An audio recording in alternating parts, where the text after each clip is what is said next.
all the right. Yeah, and we're happy to have them. Good night, everyone. Good afternoon. Welcome to the Economic Growth and Development Committee meeting, July 28th.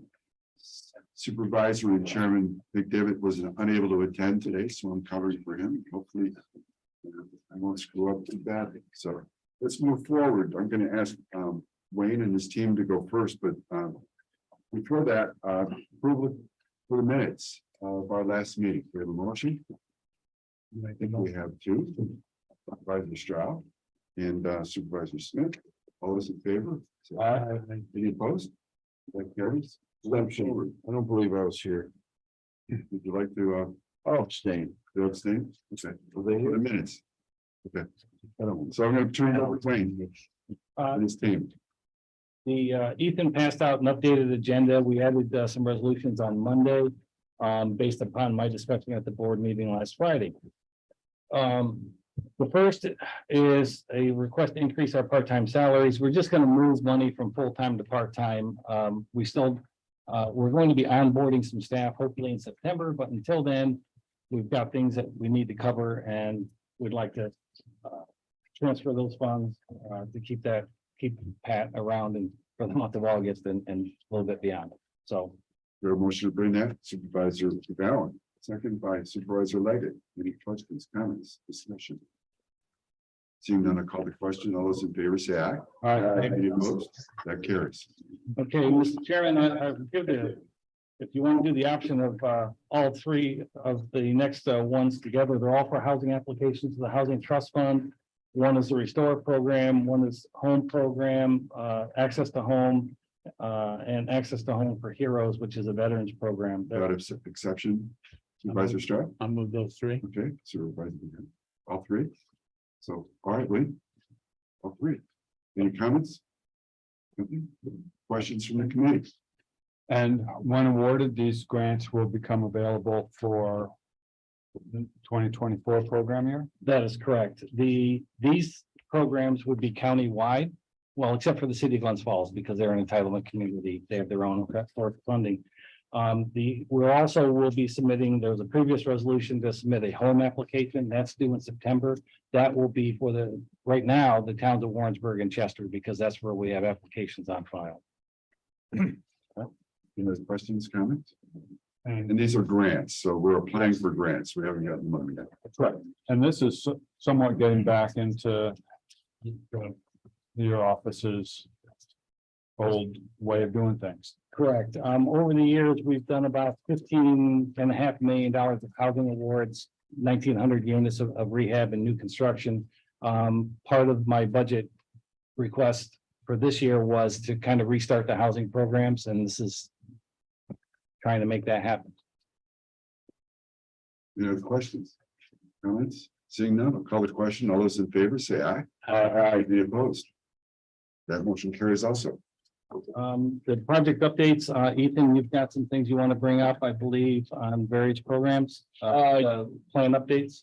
Yes, Quickly. outdoor recreation economy strategic plan. That's $95,000 project funded with Empire State Development and occupancy tax funds. The project advisory committee is convened. We've been working with our consultants on some, early stages of the planning process. That's going to kick off in September. Schroon Lake Aquatic Invasive Species Initiative, that's ongoing. We're doing milfoil harvesting and piloting a unmanned decontamination unit. So we've been running that program. Comprehensive plan for the county. The consultant team has been doing some existing conditions work. We now have a full project advisory committee. We anticipate that they will be meeting at the end of August, early September. It's challenging with the summer schedule, getting this off the ground. Once that does kick off, we will be doing robust public engagement. The concern is you don't start public engagement until you're fully getting into the planning process, as to not lose attention and enthusiasm for it. Our multi-use trail modernization and connectivity study is underway. Project advisory committee meeting for that is early August. That convenes stakeholders from across Warren and Washington counties, as well as various groups that are interested in economic development and trail improvement. And then our septic reimbursement program is ongoing. We're watching closely the park commission's rollout of their inspection program and trying to understand the failure rates of the inspections that they're doing and to see if there's any, need to take a closer look at, how that program is being run and if there's any sort of adjustments that we can make to how we administer the state program to better align with residents' needs. And I think, and beyond that, we also have our ongoing ARPA administration. Right now, we just received our second quarterly reports for 2023. And that we have an internal mechanism that we use to track projects. Overall, most of our projects are performing well. We haven't had enough time to synthesize everything, give a detailed summary of where all the projects are at. As we learn more about the projects and if there's any outliers, we're going to work directly with those projects and applicants to understand how we help them be successful, or if there's, conversations that we need to have about, alternative approaches. But we can have more information about that next month. That's it. Supervisor Bramer. I was just thinking I should have an ARPA meeting to do a more in-depth update on some of the projects. And I'll touch base with you about that. But since I have Liza in front of me, I was wondering if you could give an update on the childcare project. Yeah, actually, Liza and I spoke with Lynn Sickles at Southern Adirondack Child Care Network yesterday. We got basically a year check-in on the basically, I guess we'd call it accelerator funds for supporting in-home daycare. There's been a lot of interest in it. The people that make it to the final stages, there have been fewer of those. Lynn is fantastic, and she has been working with various other childcare providers and has given us a draft proposal for sort of a shared service alliance for childcare. So far, I mean, she gave us a really well-considered plan from what we can tell. I defer to her judgment on how to best handle childcare needs. She's convened a wide group of stakeholders. So at some point, we will have to talk about how and if we need to adjust her contract to account for shifting needs. But that's a conversation that we need to have after speaking to our attorney and get into the details of the proposal. Okay, so that's cool. One more? Sure. What about the grant that went to the individual to do the separate out-of-home facility? So yeah, there was one $100,000 award for J Labs. That was the name of the enterprise to establish a daycare center. That project is not, it's proceeding slowly, and we are coordinating with the applicant to see if there's any opportunities for us to help them. It's a challenging environment to open up a daycare center, but we will continue to coordinate with her, and then Southern Adirondack Child Care Network has always offered support for that project as well. So we've met with her a number of times.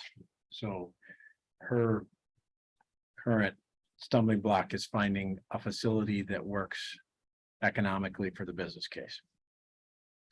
And we continue to try to support her with options, but I don't think that has been found yet. But can we keep this on the agenda maybe for next month, just to kind of give us a quick update where we stand with? yeah, that'd be great, because basically we're still analyzing our quarterly reports, and we're dealing with auditing, external auditor. So it's a lot of stuff in there, and we'll always have more information for you. Wayne? I believe Sarah has some census materials she'd like, she handed out and discussed briefly. So, as I mentioned, I think last month, 2020 census data was released recently. Additional data beyond the just general redistricting file that we had gotten a couple years ago. So this sheet right here is a combination of graphic information from the 2020 census and from the American Community Survey. 2020 census is the actual count. Everybody, well, we hope everybody filled out their census form and returned it, and that's the actual count. The American Community Survey does not collect ever the decennial census does not collect everything. So there's also the American Community Survey, which is estimates based on sampling. So some of these figures are from the most recent American Community Survey. And then on the third page, this is summary of our 2023 real property tax roll with value number of parcels by property class.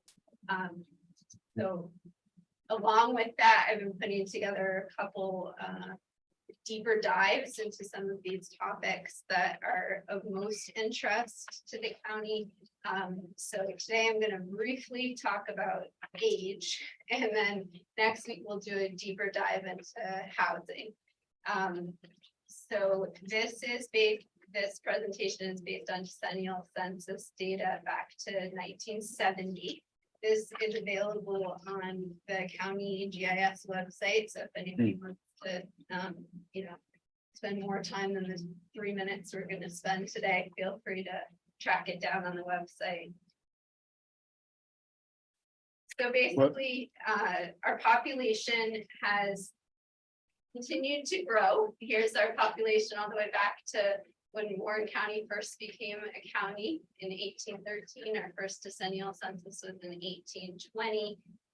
That first population was 9,453.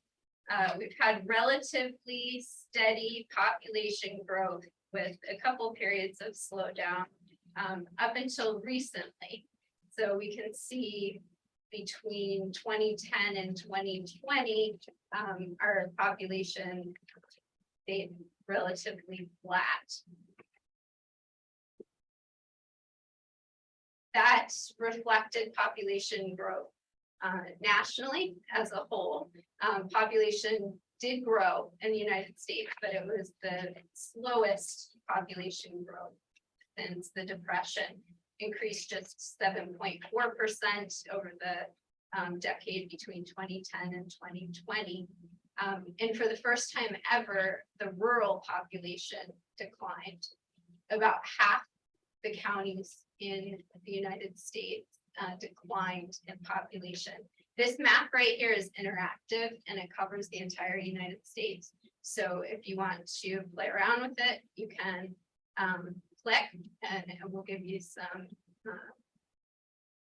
population figures for 2010, 2020, and then the change in population for the whole country. So about 75% of the upstate counties in New York lost population or remained flat. The green ones that we can see here on the map increased in population. Those in blue decreased, dark blue decreased the most, and those that are white stayed relatively flat. So as we could see, Warren County stayed pretty flat. How much did Hamilton County increase? Hamilton County People. is definitely a surprise. They have a small population, so the percentage change is pretty substantial. They gained 271 people, but that calculated up to a 5.6% increase. Those are all Bill Farber's kids. Okay. 2020, they had 1.3 persons per square mile. Well, 71. Um, 80. yeah, very rural. By the way, I'm also working on putting these together for each one of the municipalities. So I will have that ready for, actually I have Chester done, but I didn't want to play a favorite. I'll bring them. So as far as the capital region, we're considered part of the capital region for a variety of initiatives, including grant funding. Saratoga County, unsurprisingly, had the largest growth. It was just shy of the national average at 7.2%. Schenectady, Albany, and Rensselaer all grew at a slower rate. Greene, Columbia, and Washington all experienced losses in the 2 to 3% range. Again, you can click on any of these counties to give you specific statistics for each one of those counties. So over the past 50 years, 20 years, 10 years, we can see the the changes in New York and the United States, if you want to compare with how Warren County's population change compares to the state and national averages. There's also some population projection information in here. Cornell Program on Applied Demographics does population projections out to 2040. So Cornell is projecting a decline of about 5% between now and 2040. And there's some graphs here. They're not showing well on that's projected screen, but if you look at it on your own, you can scroll through those graphs. So again, population change since 1970 in the capital region. The growth has been primarily driven by Saratoga County. Saratoga County's population has nearly doubled over the past 50 years. Warren, Washington, Greene, and Columbia had some substantial population growth between 1970 and 2000, but then that trend started reversing, and most of those counties either held steady or declined since 2000. And again, with population projections, Warren County falls in the middle of the pack for the capital region with an expected decline of 2 to 3%.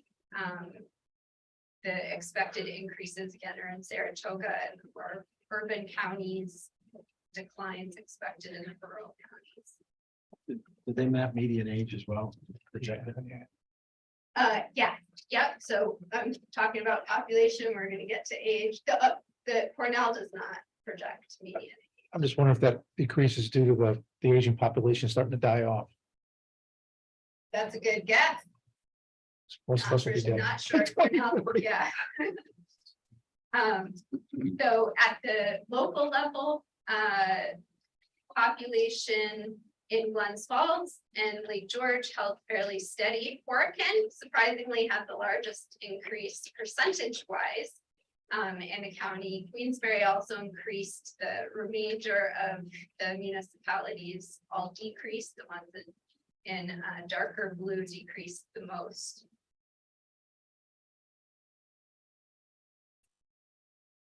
And lots of additional information at the municipal level. So moving into age, as we know, the population is aging nationwide in New York State and in Warren County as well. So in 1920 in the United States, 1 in 20 people was over the age of 65. In 2020, that was down to 1 in 6 people over the age of 65. In 1970, median age was 28.1. In 2020, it was 38.8. So our over 65 population has increased at the fastest pace in over 100 years over the last decade. Grew from about 13% of the population in 2010 to nearly 17% in 2020. This is primarily due to the baby boomers who started turning 65 in 2011. And this is especially pronounced in rural America. Again, this map is nationwide. So if you want to kind of compare how we fall compared to the rest of the country, you can. Warren County, we're really old. We have the second highest median age of all the Adirondack counties. We're tied with Essex County. We're second only to Hamilton County. Within the capital region, only Columbia County is older. We're tied for the 4th oldest county in the state. And we are in the top 5th of oldest counties in the country. Aged a lot more rapidly than both the state and the country as a whole. By 2020, our county's median age was nearly a decade higher than the national average. So you can see that, and again, these charts, you can pop them out to view them full screen, but we can see here's the median age by decade, and the United States is dark blue, New York is light blue, Warren County is green. So we are aging quickly. Well, if I may, some of that is That's who's moving into the county. Is Yeah. that age group, isn't it? Yeah, yep. Catch. And again, the percentage of the population that's over age 65. In Warren County, we can see that that has more than doubled between 1970 and 2020. At the municipal level, again, this is pretty dramatic. The whole county is aging. The municipality with the lowest median age, which is Glens Falls with a median age of 39.6, has a higher median age than both New York State and the country as a whole. Hague's median age is 61.8. Everybody, half the people living in Hague are over the age of 60. Wow. Bolton, Chester, Hague, Horicon, Johnsburg, Lake George, Lake Luzerne, and Stony Creek all have median ages over 50. Even Queensbury, which we think of being a young community, has a median age of 47.4. We're old.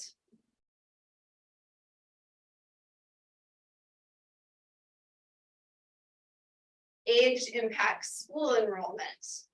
This information is not from the Census Bureau. This is from the New York State Department of Education.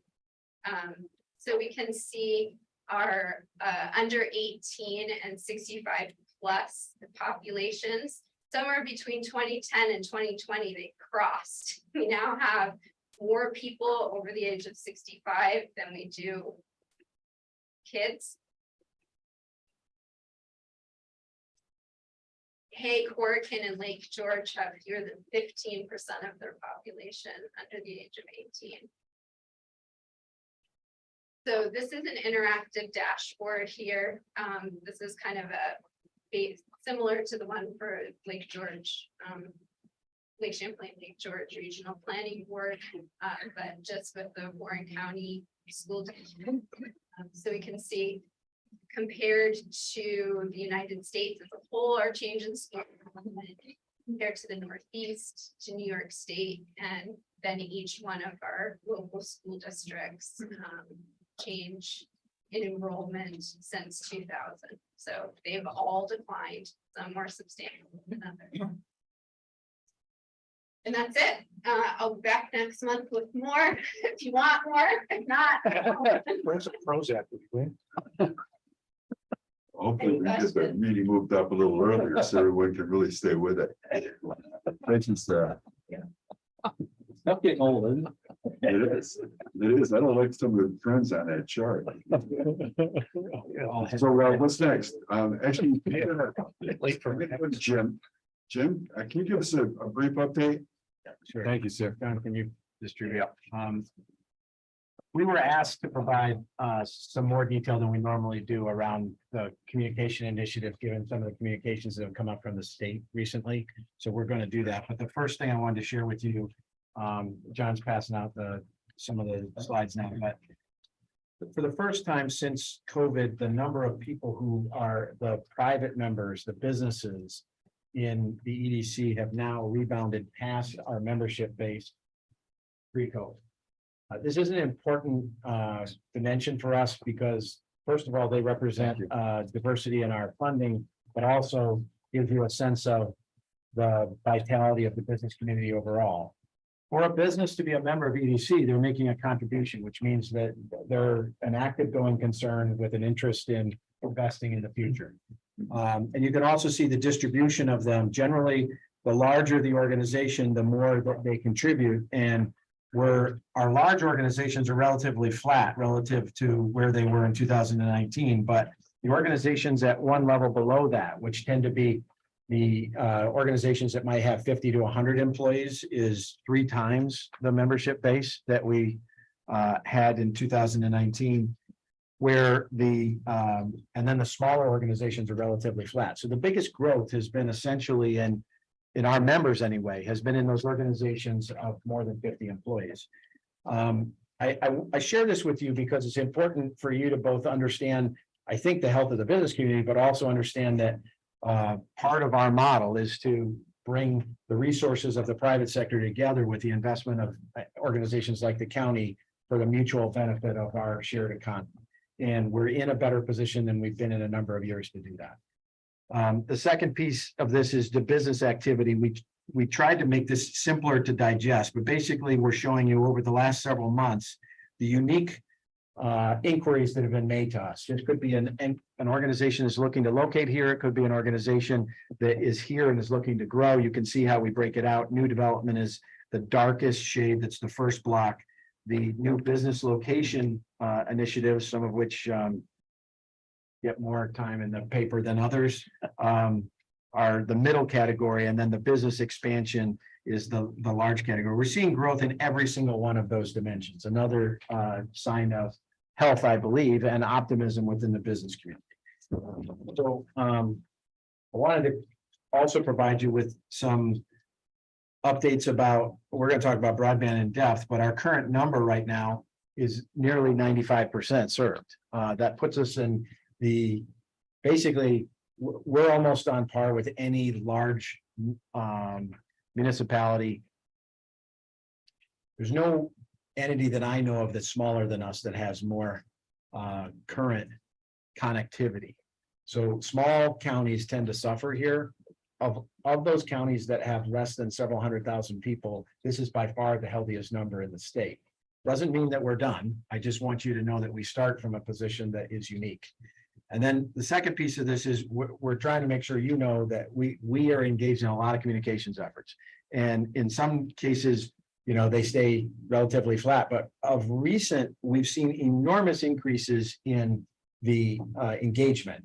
So, I mean, a 3,000% increase in our LinkedIn followers is essentially meaning that the content that we're pushing out there is being digested by net new people in a way that hasn't been in the past. That's also a really positive sign.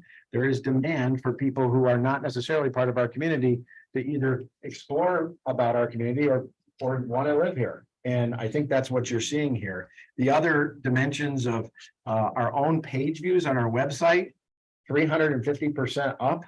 Our Instagram, which is very much a component of people below, say, the age of 35 or 40, is up dramatically. And even Facebook, which is the realm that all of us might participate in, is up.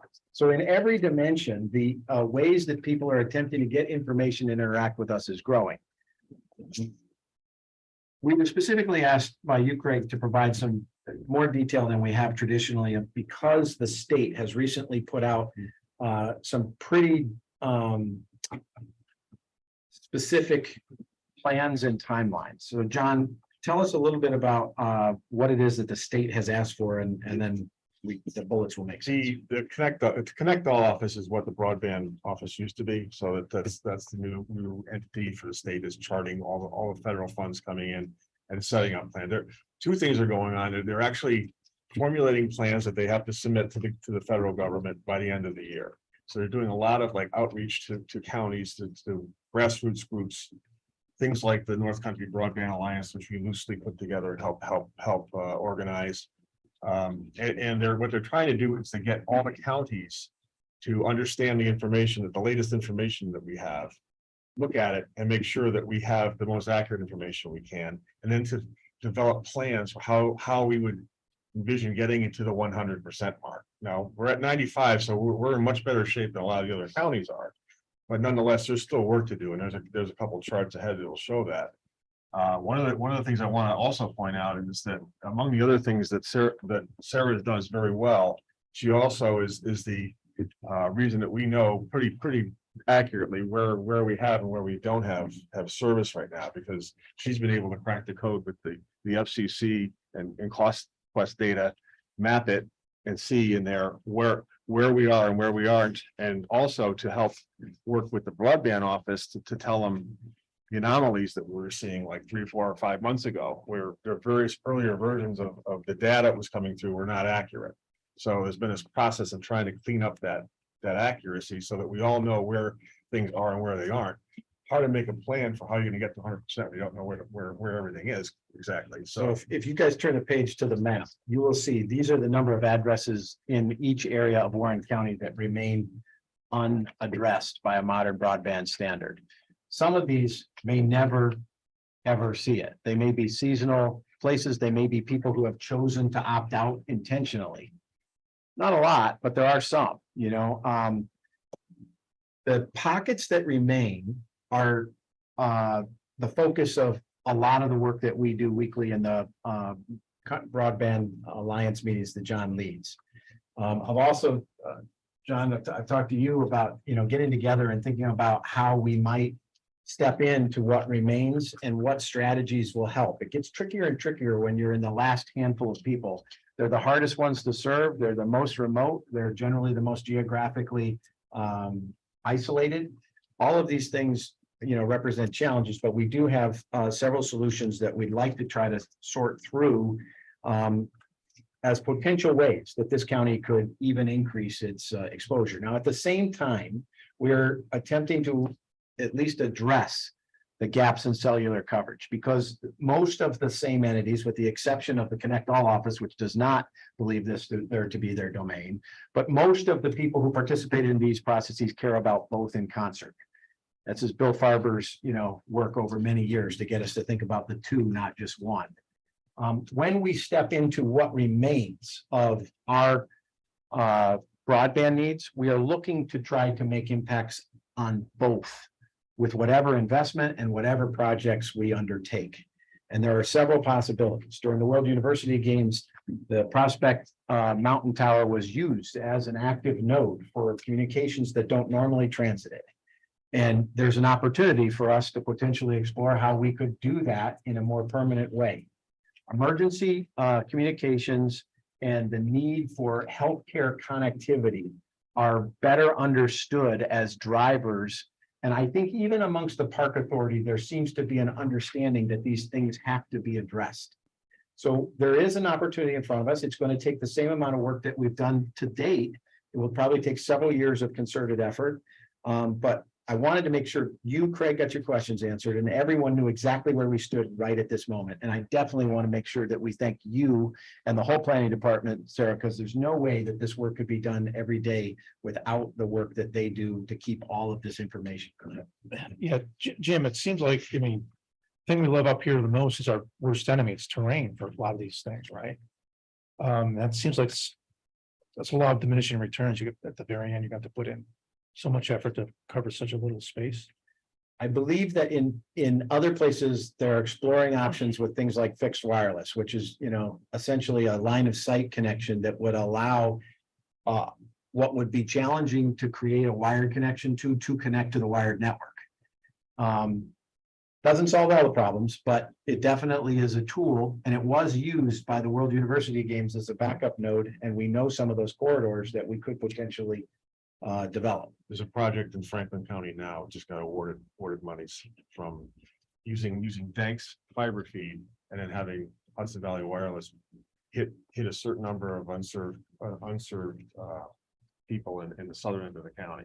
It's going on right now. I mean, that process is going on now. So there is a precedent for it, and it does connect up to the broadband. The issues are interconnected, because even in the piece that was running on Channel 13 this week, they mentioned that there's new fiber optic in Stony Creek and Thurman, but that's on Wi-Fi. So if power goes down, you don't have access to that either. So it's still a two-for. There's still stuff to do, and but I think there is a connection between those two issues. So we're trying to engage it the same way.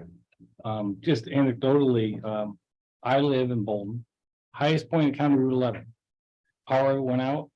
We have no wire, we have no cell phone service. We had no way to communicate for over, well, almost 36 hours in this last storm. I mean, you would think on the top of the mountain, you would have service. We don't.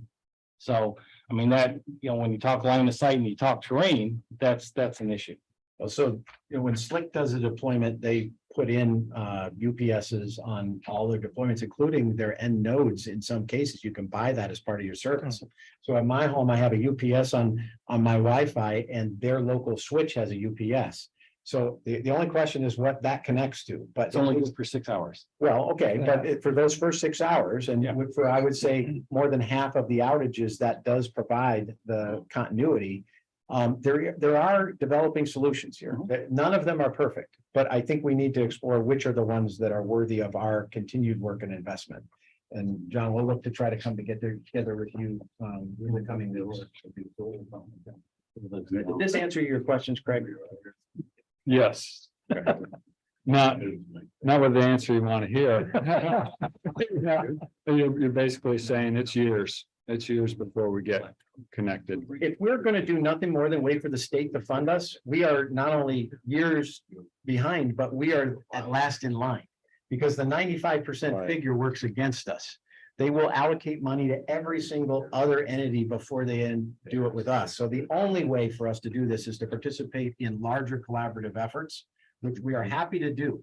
We provide a lot of the organization and horsepower to a regional effort, and then we participate hopefully in a way that we can continue to add connectivity in exchange for some of that work. Jim, just as a matter of timing, I'm thinking about trying to move forward a little bit with workforce. So Ben, you had a question? I just wanted to make a comment. In our economic growth and development meeting, I appreciate the fact that there's been discussion about or comments made that it's a quality of life issue that impacts a number of our other departments, health services, office of the aging, Department of Social Services. They work with families, many of them in isolated areas that depend on all of this coming together. And I appreciate that we're discussing the economic necessity along with the quality of life. And to that issues. point, Ben, the state, a big chunk of the state's current allocation is in what's known as digital equity, which is designed not to provide more connectivity, but to gain more people with the financial means to connect to what exists. And that is not a giant problem here, but it is one that we want to make sure we utilize those funds to the maximum benefit we can for exactly the same reasons that you just said. The last thing I would say before we're done is this question of aging is driving almost everything we do. I can't tell you how important this is, whether it has to do with housing, whether it has to do with our sustainable economy, whether it has to do with whatever investments make sense. The fact that we are aging at the rate that we are is probably our single biggest focus area, and one that we will continue to come back to you on, for years now, trying to figure out how do we stay ahead of this to build an economy that will be healthy, not only today, but 20 years from now, a community that will still work. So thank you for bringing that to everyone's attention. As we get older, aging isn't necessarily a good word. But moving on, Liza. Hope to have a bunch of. Thank you, Chairman. Thank you. Good afternoon, everybody. Happy Friday. I have several positive updates to share with you, but out of respect for our guests' time, I want to start with our resolution. So you have in your packet, and I have extras if anybody needs them. Part of our WIOA funding, Workforce Innovation Opportunity Act, that mostly funds my office, requires that we contribute a portion of our budget to the operating expenses of the Workforce Development Board. And our executive director, Gretchen Steffen, is here to answer questions for you guys. The multi-jurisdictional agreement says that all three counties, Saratoga, Warren, Washington, must approve the Workforce Board budget. So that is what you're reviewing today. Gretchen can answer questions better than I can about anything for the $280,000 budget and the rationale for adding a new position for help for her. So if we could welcome Gretchen, wherever you're comfortable, podium or your table. Just a second. Thank you, John, Mr. Chairman. go ahead. I just wanted to add that this has been passed by Saratoga and Washington counties. Thank you, John. Don't rush your guys. Yes. Thanks. I don't know if anybody really understands how the money comes down through our system, but WIOA, Workforce Innovation Opportunity Act, is federal legislation. The money to fund that particular act comes down to the United States Department of Labor, the New York State Department of Labor. Obviously, it comes to all states across the country. But then we have 33 workforce boards in New York State, and we are one of them, Saratoga, Warren, and Washington. And I appreciate the demographics today because we do know Saratoga is the fastest growing county in the state. And we know we have an aging workforce, and certainly our region has a lot of work to do. We're still coming out of the pandemic, but I have to report that I'm really happy about our board and where we are. I've been the executive director for 2.5 years. And when I joined the board, half of the board had quit. And there was some dissension in our ranks. But I'm happy to report now we have 30 board members and we're firing on all cylinders. We have a youth committee, we have a business needs committee, and we have a resource and development committee that do a lot of great work. All of our board members are in, you know, we're actually feeling really good about where we are right now because we have even the folks whose terms are up, they're interested in rejoining because of some of the positive things we're accomplishing in the region. So that's a kind of a frame for where we are right now, and I'm happy to answer any questions about the budget or what we're doing. And we have value. Well, Gretchen, if you don't mind, what's the role of the board? And, you know, what kind of accomplishments have they done? Because I don't know if the group understands. Warren County supports some of the board, not out of Warren County budget, but out of Liza's budget.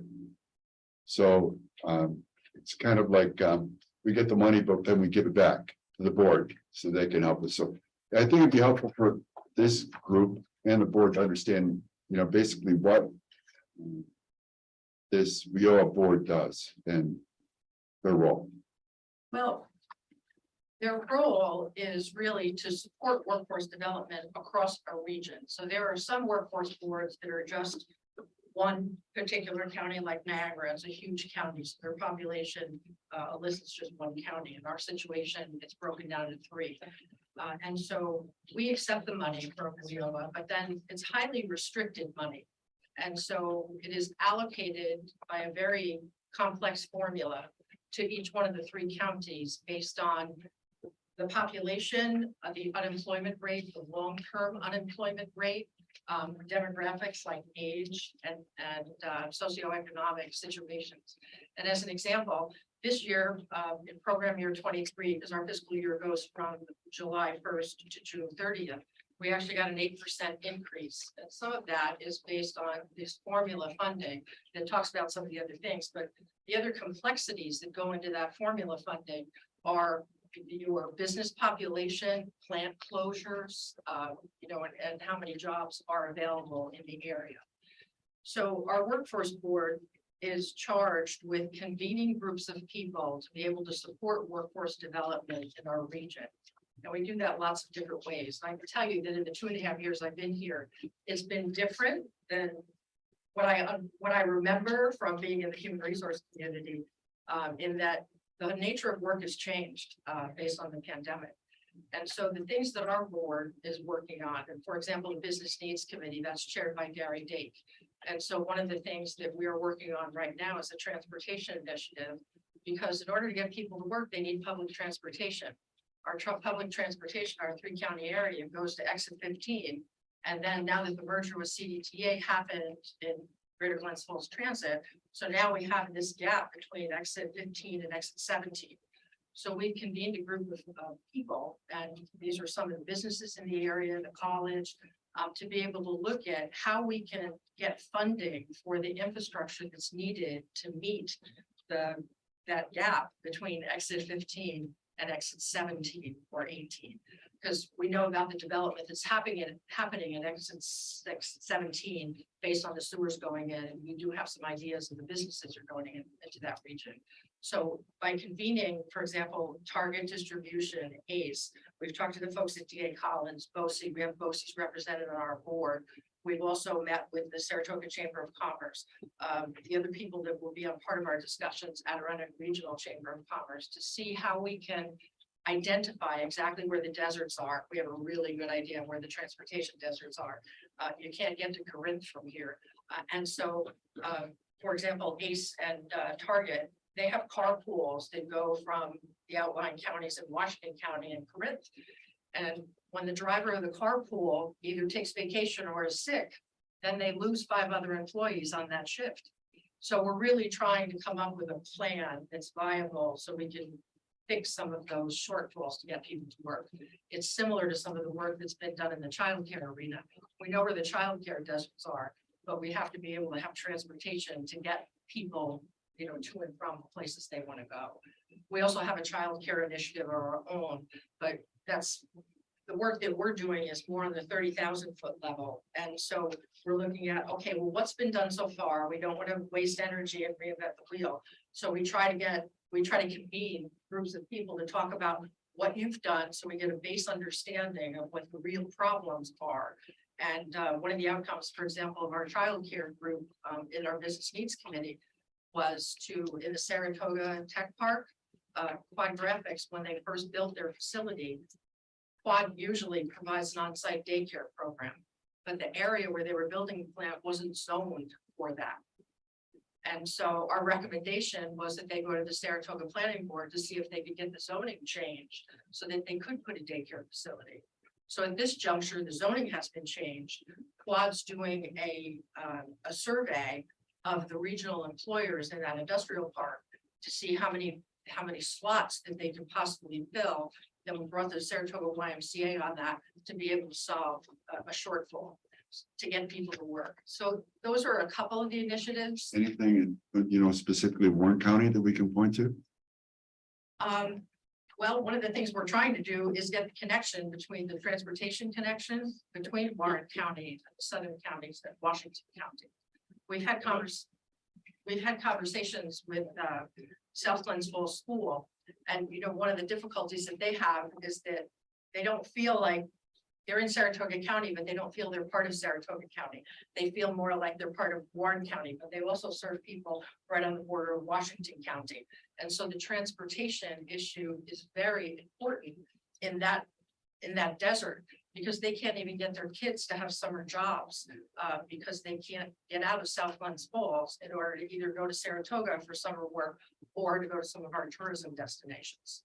So that's one I could specifically point that would benefit Warren County. Okay, we're gonna leave it up to the committee, correct? Thank you. Well, why don't we just take a look at the budget here on SWW Workforce Development Board? And down at the bottom line, is that a 34% increase?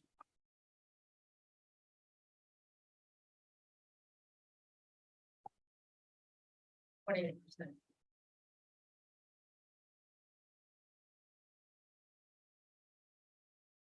Actually, I had a question about that also. Yeah, it's just 34. It's actually, isn't it a 75,000? You're trying to add a new person for $75,000, but it's only a half year, so it's the year after it jumps up another 37,000. It will, and part of the reason for that is because the position would have to be paid through Saratoga County, because we need somebody to do the payroll for the position. And plus, in the county process, Warren County and Saratoga County are similar. You start your budget process in August, and so you go through that process till the end of the year, and then you pass your budget at the beginning of the year. So this position will start in January. The other factor here, No. the reason why we're looking at ending this position is that my board is aware that I'm retiring in 2 years. And so this is also part of our succession plan. Okay, Claudia? Thank you. I was looking at the development budget for us. I'm not sure why Saratoga and Washington County are blank for those few years, but if you look at ours, our contribution, is that the projected one for this upcoming budget is 76,000? Yeah, I can speak to that. Liza? So I made that page. I didn't have access to Saratoga gotcha. and Washington Thank you. previous years, but this year's I did. So yes, our portion of the board budget is only increasing by $1,000 for this year. We wanted everybody to see what the whole budget costs, and Saratoga County is paying a large portion of this and will cover the new position. I wanted to make sure you had as much information as possible about what our investment has been over the last few years. And then how they're spending the money. And thank you. And Claudia, thanks for just for a second. That's one of the reasons for my questions about the budget and the goals and the accomplishments, because we're taking 70-something thousand away from Warren County's workforce development funding to the board. But it seems to be the board is more focused on Saratoga County. So, but go ahead, Claudia. I think the Workforce Development Board is been useful for Warren County. You know, we have our own reps from our county who are on the board, so maybe we need to ask them to be advocating for us a little bit more if we think more needs to be done. I just wanted to applaud her for the initiative, given the discussion about our aging population, that, you know, she's getting ready to retire. She's bringing on a deputy director so that she can pass the baton to someone hopefully younger. I mean, honestly, we need to put more people who are younger in leadership positions so that we can drive the county forward into the future and be successful. Thank you, Claudia. And the other part of the new position, it's actually going to be a 60-40 split. So one of the things that happened before I got here was that when the Saratoga County Employment and Training Director left the organization, they promoted Jen McCluskey, who is the current Director of Employment and Training in Saratoga County. And she was formerly the accounting supervisor. So under WIOA, and I know you're all working government, so you can understand the plethora of reports you have to put together. So Jen was a full-time accounting supervisor. All of her responsibilities as a full-time accounting supervisor moved with her to her new role as the executive director of Saratoga County Employment and Training. And so as an HR professional, I can tell you that that's unsustainable. None of the reports dropped off. If anything, there are more compliance responsibilities than there were many years ago. And so there's going to be a 60-40 split in responsibilities. So the position will have, we will look at offloading some of my 60% of my responsibilities to formulate that part of the position. And then there'll be some accounting and reporting requirements through WIOA that this person will start to assume. And from another point of view, I'm very concerned from a succession, but also viability. She's the only one in our organization who has done any WIOA reporting. And if anything, you know, if he wasn't here, we would be in dire straits. So we are thinking about this in many different ways. Any other questions, comments? Liza? I'll just add 2 points of clarity. Yes, this budget passed by the full Saratoga board. Washington County, it passed in committee. It still needs to pass their full board. And the funding goes to each respective county, and we have to approve the board budget and use a portion of that money to go fund the board. We're funding the board isn't funding us, if that makes sense. And while I definitely support Gretchen and Jen, they've been phenomenal to work with. Gretchen is focused on the short term and the needs.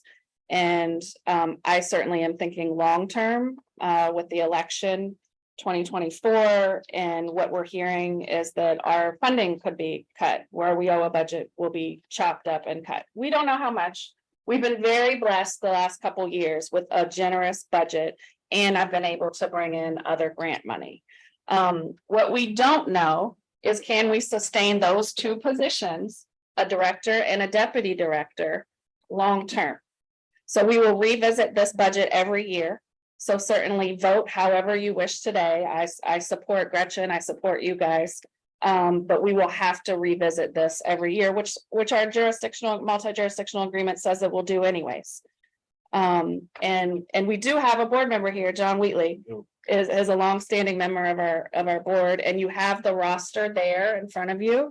If you want to see all the Warren County appointees, and we definitely want to make sure that they are advocating for Warren County.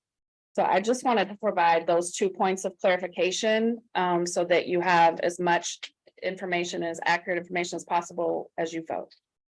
Do we have priorities coming out of our Warren County board members? That they've kind of said that this is important for us, or is that mostly from you, Liza? Well, so 2 things on that. Yes, the short answer to your question is yes, we do have specific things that are unique to Warren County, and then the board's process is essentially to aggregate that, look for overlap and consensus around those things. But this model is really critical. No problem that we have to face, we're going to be able to do this by ourselves. The transportation, for instance, that you talked about, Gretchen, we met with Carm last week. And we're advocating, we're providing the business case for how the connectivity into that South Glens Falls corridor is critical to our economy, but the connectivity from Saratoga to Lake George is also critical to both tourist economies. That's multiple entities that are served by one common player. It's way more efficient for us to be working on this in a collaborative way like this model, where our voices come together in one coherent set of priorities than it is for us to fight with each other for their time and attention. And we know that because more got done with broadband when we did it that way. So I think this might not have been the right model a couple of years ago. It was hanging in the balance. It's certainly way better now, and it is delivering value for us in ways that is, I think, really help us going forward. I think like the CDL program you talked about, by aggregating all of that across the multiple entities, we were able to create mass that made that much more likely to play out than if we were trying to fund it by ourselves and only meet the needs that we had in Warren County. That's just one example of why us teaming this way works. John is always your voice. So he is an active member and probably has as much continuity as anybody on that board. And the best attendance. Well, I'll say this, I was on this board for quite a while and in the dysfunctional days, I'll be very kind to say, as Gretchen was immediately not just stabilized it, really pushed it in the right direction, got everybody. You're the reason why the attendance is so good every month, or every quarter. But thank you. So, Thank you. And we've really worked very hard. My belief system is people need to be educated and informed before they make a decision. So our board, we only have to meet 4 times a year. We meet 6 times a year as a full board, but our committees meet 5 to 6 times a year in addition to that. But on our board meetings, 1 hour of our 2-hour board meetings is about educating and informing. Our October meeting coming up, we have a labor union coming in to talk about apprenticeship opportunities and how you get into that union. We also have the head of the Open Door Mission coming to talk about homelessness and food insecurity. And so those are issues that I feel very strongly our board has to have a very solid foundation of information in order to make decisions and do committee work. And so if they don't understand what the workforce needs and the issues that are very important in our communities, they can't make informed decisions. So we do spend a lot of effort trying to make sure that people have that informational foundation so that they can really participate. And I'm very proud of our board members for how active they are. There are a lot of other workforce boards who don't get a quorum. We do every time. So we have people that are interested. And when they need to be reappointed, when those times come up, they enthusiastically agree to come back on our board. But that money does come down through the act, through the workforce board. The reason why the money has to come back out of the 3 allocations is because we're government and there aren't any other mechanisms with which to do that. So it is a strange configuration. Again, we are government. And so that's the way it works. Correct. I happen to participate on the Business Needs Committee. And that committee is chaired by Gary Day. And there's several other very active players, which has that's a forum for me to be able to communicate to the board indirect what the business needs are in collection, not just in our county, but what we see going across the board. So I think that's a very effective way to pull it together. And we have had people step up to leadership positions where before no one wanted to lead the organization or to be a vice chair to step up next time. And so we've got succession in place and we have very strong leaders. As a matter of fact, one of the key workforce development folks at Global Boundaries has just stepped up to chair one of our other committees. And so the workforce board does quite a bit, but a lot of it's under the waterline. And so we do things like advocate. For example, before the workforce board directors across the state advocated to change the formula for our youth funding, we had to spend 75%. So any of Warren County's allocation on youth money had to go 75% for out of school youth, either kids who have dropped out or folks who have graduated and do not have employment. So we were able to lobby the U.S. Department of Labor to change that formula to 50-50. So now we can realize one of our workforce development board's goals is to spend more time on in-school youth. Because we want to get to them much younger than we have historically, to make sure that they have an understanding of what their career options are and they can choose wisely. So Greg? What's the total we owe? For our county. Yeah. 770,000 for PY 23. yes, we get two point, in this program year that just started, we get $2.3 million. And Saratoga County gets 941,000 round numbers. Warren County gets 776,000 and Washington County gets 516,000. Do I expect these numbers to continue to increase for probably 2 more years? Because if you look, we just lost Glennsville Cement. We're losing Essity. And so that will be part of our formula funding. So we'll probably get more allocation than other areas we're not experiencing workplace closures. So as we go forward. And as far as funding goes, a lot of the counties use 100% funding. Last year, you used some of your ARPA money towards workforce. I applaud you for that. But other counties don't do that. But the folks in the Department of Labor or fiscal monitors say that, this money was never intended to be 100% of the money that an entity or a county spends on workforce. There should be additional monies. And so we had one successful model last year. We ran a truck rodeo at SPAC, and we got 18 sponsor companies. We raised $20,000 to do that. We used no WEO money for that. But we hope to be able to do that in the future.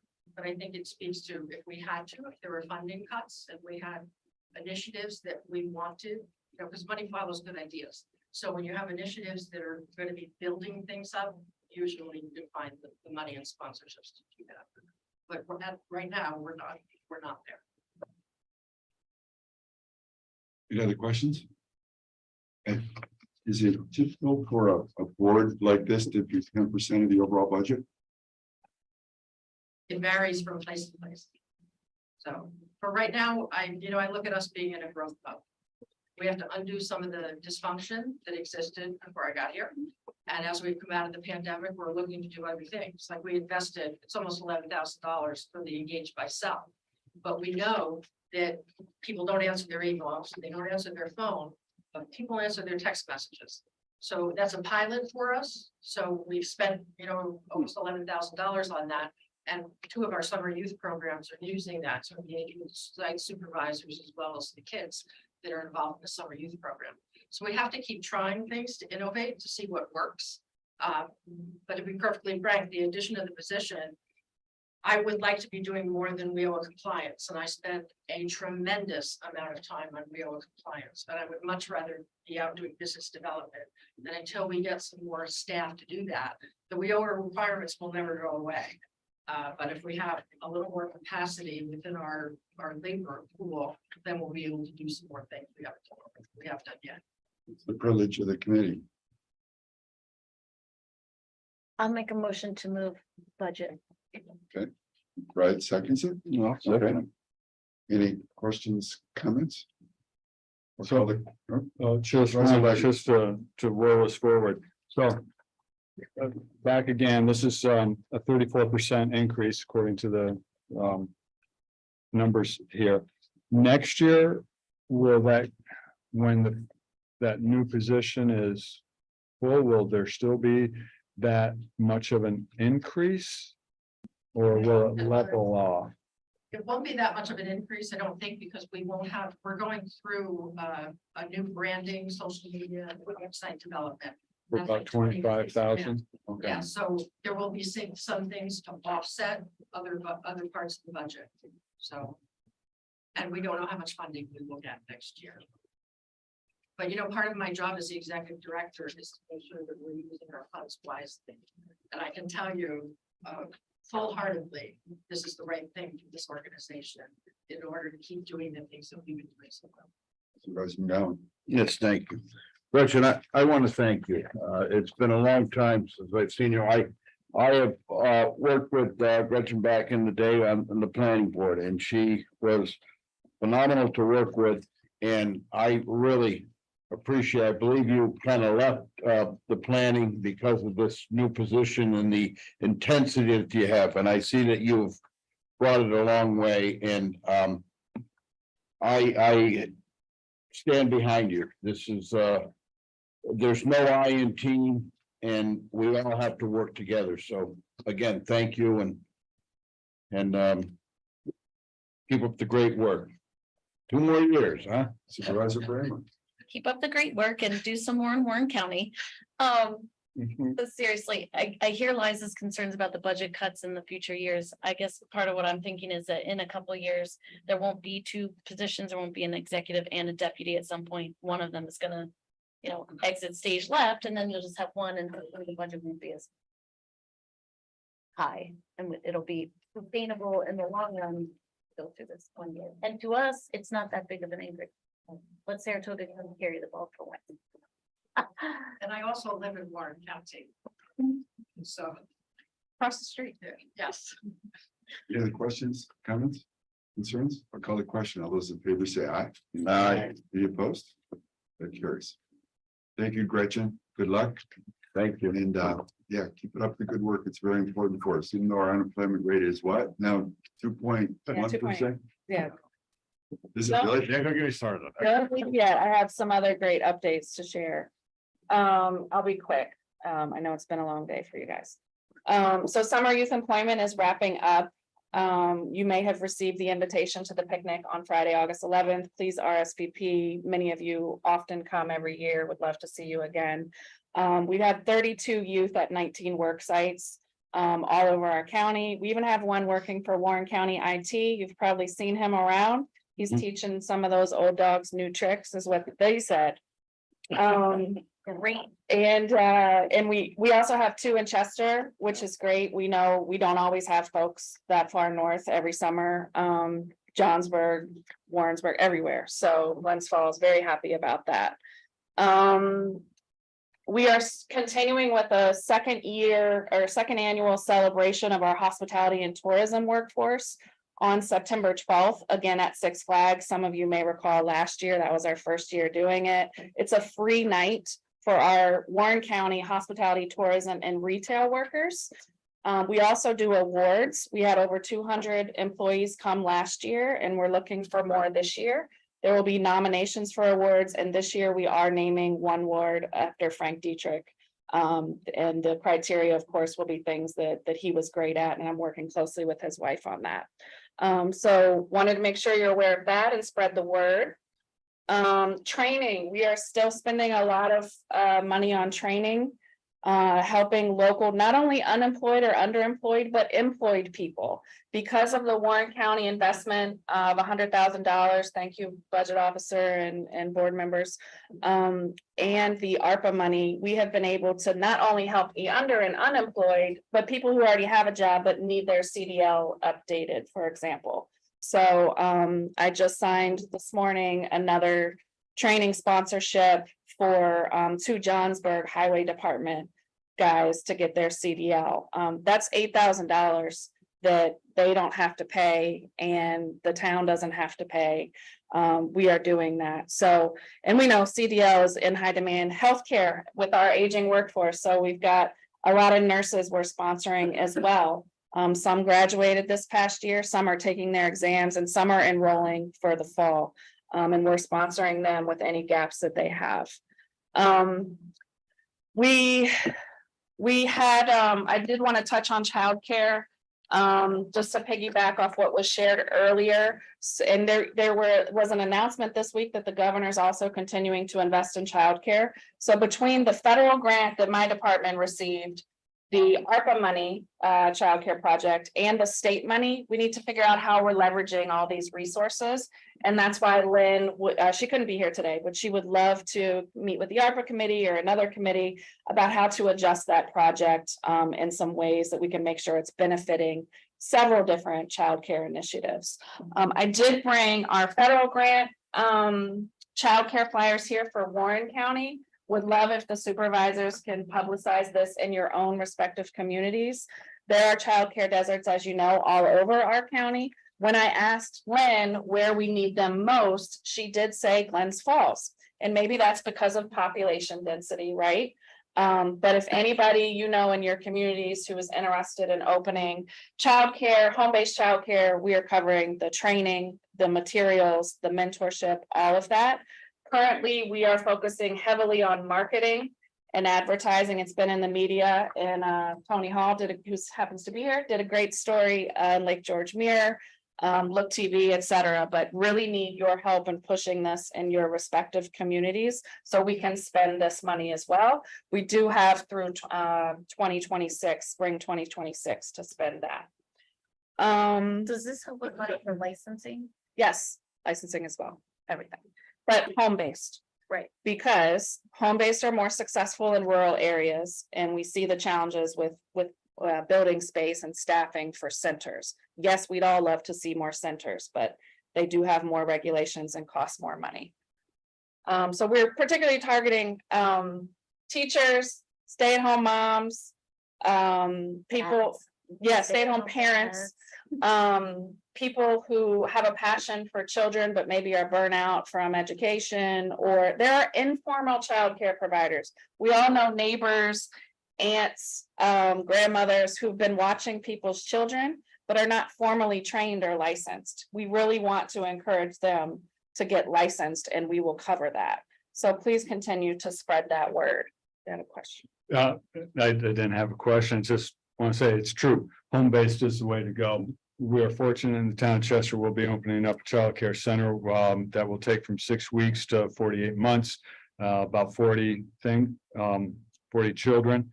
And we're fitting them into the municipal center. We're fortunate to have the old school there. And the interesting thing is, talk about aging out, we're utilizing what used to be the congregate meal site for the Office for the Aging. So now it's youth are in there, so. Good work. Yeah.